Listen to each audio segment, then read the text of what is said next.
Para muchos los meses de verano son tiempo perdido si se quiere buscar trabajo, una creencia errónea según los expertos. Bueno, de eso vamos a conversar con Andrés Rautenberg, gerente de DBM Chile, empresa experta en empleabilidad. ¿Cómo está? Muchas gracias por acompañarnos. Buenos días, Mónica.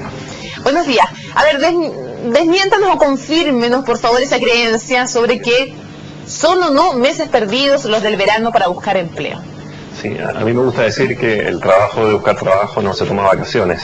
La verdad que hay un mito en que en el verano todo el mundo se va de vacaciones. Lo primero que hay que entender es que nadie se va de vacaciones durante 60 días. Es cierto que hay algunas personas que tú no vas a encontrar en enero o en febrero por alguna semana, pero este es un periodo de muy alta rotación a nivel de las empresas. El semestre que va entre octubre y marzo representa algo así como 2/3 de todas las colocaciones que se hacen un año en general en el mercado. Perfecto. ¿Cuál es la estrategia entonces en el minuto de buscar empleo en enero, en febrero? Porque a veces puede que no todos se tomen vacaciones, pero tal vez las personas claves sí. Hay que averiguar eso primero. ¿Es posible hacerlo en una empresa? Así es, la verdad que la estrategia más exitosa para buscar empleo en todo el mundo, y eso está demostrado por todas las estadísticas, es lo que se llama utilizar las redes de contacto. Estas son todas las personas con que uno ha tenido algún tipo de relación, o del punto de vista laboral, o personal, familiar, y básicamente la estrategia tiene que ver con ir a conversar con esas personas, a contarle que uno está buscando trabajo, que es muy importante. Muchas veces tu entorno no se entera que tú estás buscando trabajo. Más o menos en qué estás buscando trabajo, qué es lo que te interesa, dónde tú agregas valor, porque efectivamente cada una de las personas con las que tú conversas, a su vez tienen sus propias redes de contacto y efectivamente pueden darte de pronto algunas oportunidades.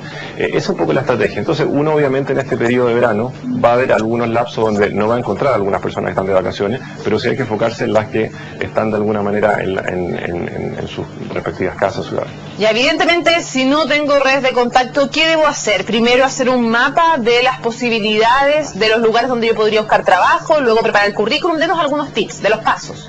Los pasos, digamos, es primero tener súper claro qué es lo que yo voy a salir a ofrecer. Esto parece súper obvio, ¿no es cierto? Pero uno tiene que hacer un pequeño análisis de cuáles son sus competencias, sus habilidades, sus conocimientos. No necesariamente una relación de todos los trabajos que yo tuve anteriormente, porque puede ser que incluso yo pueda estar buscando cosas que no son las que yo hice anteriormente. Entonces, un pequeño autoanálisis súper básico. Después una preparación, un currículum, obviamente, es por experiencia uno de los principales documentos para tener a mano. Y lo otro es que hay un mito que hay gente que dice, yo no tengo red de contacto. Una red de contacto no es la persona que necesariamente te va a dar a ti el trabajo, ¿ya? Sino que es conversar con todos aquellos que te conocen para buscar posibilidades. Entonces, el trabajo de buscar trabajo es básicamente ir a conversar con todas las personas que uno conoce o ha trabajado para conversarle esto y eventualmente entregar el currículum. Y por último, también nunca dejar de lado lo que pueden ser las oportunidades abiertas como son el diario o los portales de empleo, pero eso hemos visto en la estadística que tiene un resultado también un poco menor. Ahora, ¿vale la pena dejar el currículum en una empresa? Porque algunos dicen que si no se conversa con nadie, es currículum que termina literalmente en el tacho de la basura. Yo estoy de acuerdo con esa afirmación. La verdad que en general en las empresas llegan un montón de currículum. No necesariamente llegan a veces las personas correctas. Y la verdad que cuando viene el proceso de buscar a alguien para contratar, las empresas se enfrentan con a veces cientos o miles de currículum. Y ese proceso de selección o eliminación no es tan perfecto muchas veces. Se buscan ciertos criterios o parámetros que pueden dejar fuera mi currículum, incluso yo pudiendo tener habilidades para hacer ese trabajo. Por lo tanto, siempre es recomendable tratar de tener algún tipo de contacto con las empresas o con las personas que uno va conociendo. No hay que descartar, insisto, entregar currículum de forma directa, pero no hay que poner demasiada expectativa en eso. Si una persona solamente se dedica a, como dice la gente, a tirar currículum, puede ser que su periodo de transición o de búsqueda se alargue muchísimo. Claves para un buen currículum: innovador, tradicional, largo, corto, poner todo lo que uno ha hecho, casi está, no sé, si estuvo en un grupo de baile, o más bien sintetizar. No, la clave es que el currículum sea adecuado.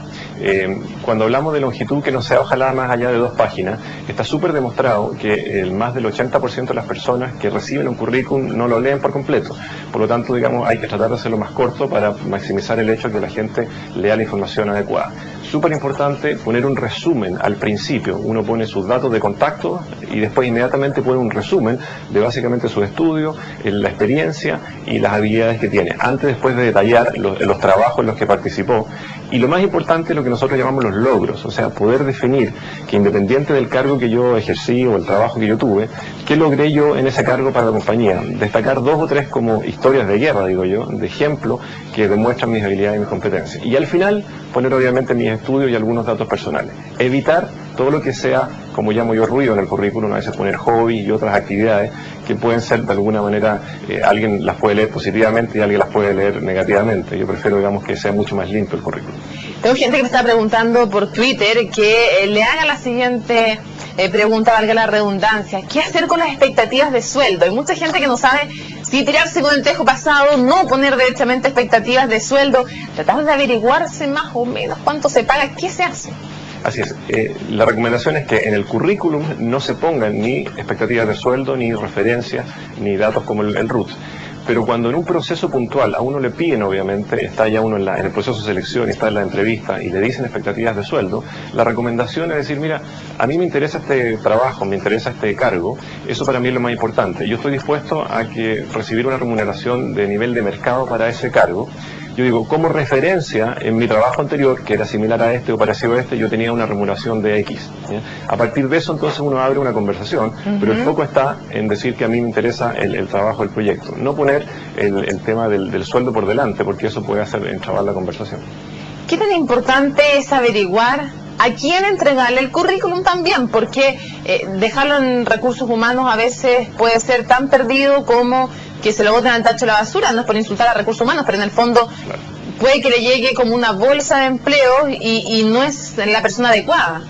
Ese es un muy buen punto. Digamos, las áreas en general de recursos humanos prestan servicio a las otras áreas de la compañía. Entonces, si por ejemplo alguien en el área de producción necesita contratar un operario o una persona, le va a pedir el servicio a recursos humanos, que va a ser un proceso de selección. Pero si yo tengo la posibilidad de llegar directamente, en este caso al área de producción, al jefe de producción, quien tiene la necesidad, va a ser mucho más directo y va a tener más posibilidades de ser entrevistado. Recordemos que el currículum lo único que hace es abrir la puerta a una entrevista. Nunca nadie ha sido contratado porque alguien recibió un currículum y pidió que lo llamaran y estuviera el contrato listo. Uno recién empieza a ser seleccionado en las entrevistas. Entonces, si yo tengo la posibilidad, conversando con las redes de contacto, con la gente que puede tener información de esa compañía, clientes, proveedores, empleados, puedo tal vez llegar a conversar con la persona correcta.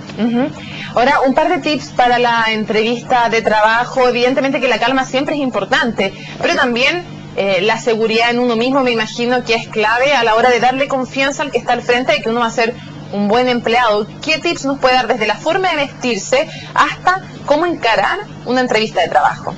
Lo más importante, creo yo, es la preparación. Mientras uno se sienta mejor preparado, va a ser un mejor desempeño, va a estar más tranquilo en la entrevista. Mi recomendación es bien simple para la preparación. Hoy en día, la mayoría de las personas tienen acceso, por ejemplo, a cámaras con filmadora, los mismos celulares a veces filman.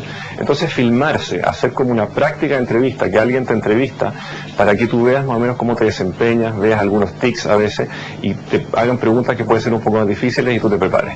Una vez que tú estás preparado, lo otro es que hay que tener claro, investigar un poquito sobre la compañía que te va a entrevistar. Hoy día en internet uno encuentra un montón de información, uno no puede llegar a una empresa sin saber de qué se trata lo que está haciendo la compañía. Y tercero es tener muy claro tu historia laboral y básicamente cómo tú has ido agregando valor en los trabajos que has tenido. Ojalá con estas como historias de guerra que yo hablaba anteriormente, estos casos de éxito que permitan identificar cuáles son mis habilidades, ¿no es cierto?, y mis conocimientos. Perfecto, le agradecemos mucho entonces a Andrés Freudenberg que nos haya acompañado en la mañana informativa de Canal 24 Horas para hablar de la búsqueda de trabajo. Entonces acordarnos que enero y febrero son fechas aptas también para buscar trabajo y para hacer la práctica, digo que puede ser una buena forma también de encontrar una plaza laboral para quedarse. Pues muchas gracias. Gracias, buenos días. Vamos a otros temas cuando son las 10 de la mañana.